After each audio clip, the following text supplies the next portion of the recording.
जय श्री कृष्ण।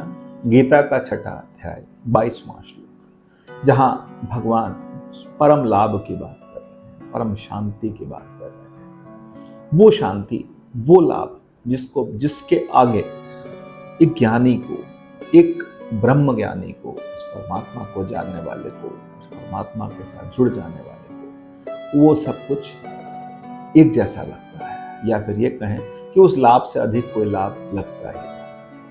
जैसे अगर किसी दुकानदार को 2 करोड़ का मुनाफा हो जाए और उसके बाद उसके 100 रुपये कहीं खो भी जाए तो उसे कोई फर्क नहीं पड़ेगा। ऐसा ही कुछ भगवान बता रहे हैं। यम लब्ध्वा चापरम लाभम मन्यते नाधिकम तथा, अर्थात भगवान कहते हैं जिस लाभ को प्राप्त करके मनुष्य उससे बढ़कर अन्य किसी लाभ को कुछ मानता ही नहीं।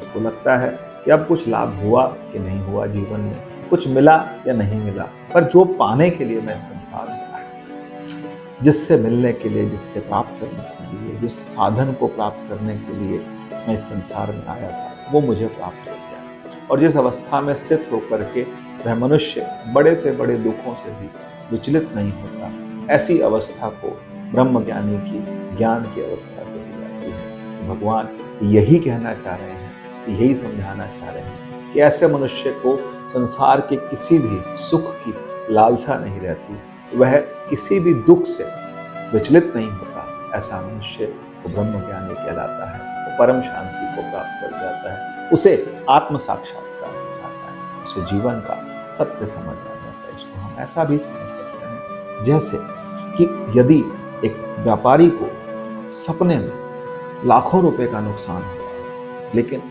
बहुत नुकसान होने के बाद बहुत दुखी होकर के वो एकदम से सपने से उठ जाए, सपने से उठ करके वो आनंदित ही होगा और वो लाभ या उसका नुकसान उसे कुछ बिल्कुल मिथ्या ही लगेगा। तो मिथ्या मतलब क्या है कि सपने का लाभ और सपने का नुकसान कुछ भी मायने नहीं रखता। इसी तरह से भगवान कहते हैं कि जिसको मैं प्राप्त हो जाता हूँ उसके लिए ये विश्व, ये संसार सपना हो जाता है। भगवान शिव माता पार्वती से उमा कहूँ मैं अनुभव अपना, सत हरि भजन जगत सब सपना। जय श्री कृष्ण।